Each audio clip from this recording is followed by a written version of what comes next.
తెలుగు సినీ పరిశ్రమలో ఎంతో ప్రేమ పొందిన స్టార్ హీరో విక్టరీ వెంకటేష్ గత కొన్ని సంవత్సరాల్లో కొంత అప్సెట్ ఎదుర్కొన్నప్పటికీ ఈ సంక్రాంతికి విడుదలైన సంక్రాంతికి వస్తున్నాం సినిమాతో మళ్లీ హిట్ ట్రాక్ లోకి వచ్చారు. ఈ సినిమా భారీ వసూళ్లు సాధించి ఇటీవల కాలంలో టాప్ రీజనల్ సినిమా అయింది. ఈ విజయాన్ని కొనసాగిస్తూ వెంకటేష్ ఇప్పుడు 365 రోజుల్లో 4 సినిమాలు చేయడానికి ప్లాన్ చేశారు. ఆ సినిమాలు వివరాలు ఇలా ఉన్నాయి. 1.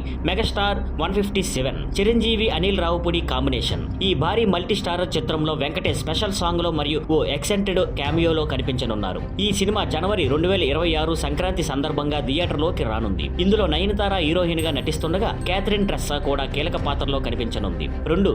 Venkatesh Trivikram family entertainer. ఇది వెంకటేష్ మరియు త్రివిక్రమ్ మొదటి పూర్తి స్థాయి కాంబినేషన్ సినిమా. త్రివిక్రమ్ గతంలో నువ్వు నాకు నచ్చావు మల్లేశ్వరికి డైలాగ్స్ రాశారు, కానీ దర్శకుడుగా ఇదే మొదటి cinema. Harika and Hasini creations నిర్మాణంలో జూలైలో షూటింగ్ ప్రారంభమవుతుంది. సమ్మర్ 2026లో రిలీజ్ చేసే ప్లాన్. మ్యూజిక్ తమన్ అందించే అవకాశం ఉంది. 3. దృశ్యం 3 థియేటర్లో గ్రాండ్ రిటర్న్. దృశ్యం 2 విజయాల తర్వాత ఇప్పుడు 3వ భాగం రూపొందుతోంది. ఇది మలయాళ, హిందీ, తెలుగు భాషల్లో ఒకేసారి థియేటర్లో విడుదల చేయాలని మేకర్స్ ప్లాన్ చేస్తున్నారు. మలయాళ వెర్షన్ అక్టోబర్ 2025లో షూటింగ్ ప్రారంభం కానుంది. తర్వాత తెలుగు వెర్షన్ తెరకెక్కించనున్నారు. 4. మళ్లీ సంక్రాంతికి వస్తున్నాం. అనిల్ రావుపూడితో మరో సినిమా. అనిల్ రావుపూడితో వెంకటేష్ మళ్లీ కలిసి చేస్తున్న ఈ సినిమా పేరు తాత్కాలికంగా మళ్లీ సంక్రాంతికి వస్తున్నాం అని పేరు పెట్టారు. ఇది జనవరి 2027లో సంక్రాంతి స్పెషల్ గా రిలీజ్ అవుతుంది. ఇంకా చివరగా కొంతకాలం తర్వాత మళ్లీ మంచి ప్లానింగ్ తో ప్రేక్షకులను ఆకట్టుకునే సినిమాలతో వెంకటేష్ ముందుకు వెళ్తున్నారు. ఈ 4 ప్రాజెక్ట్స్ తో ఆయన కెరీర్ లో మరో బ్లాక్ బాస్టర్ ఫేజ్ ప్రారంభమయ్యే సూచనలు కనిపిస్తున్నాయి.